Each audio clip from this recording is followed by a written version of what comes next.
ஆசை கோபம் களவு கொள்பவன் பேசத் தெரிந்த மிருகம்.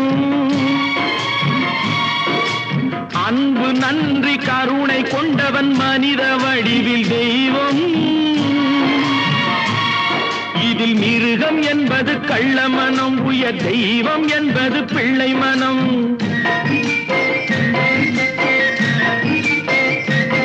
இந்த 6 கட்டளை அறிந்த மனது ஆண்டவன் வாழும் வெள்ளை மனம், ஆண்டவன் வாழும் வெள்ளை மனம்.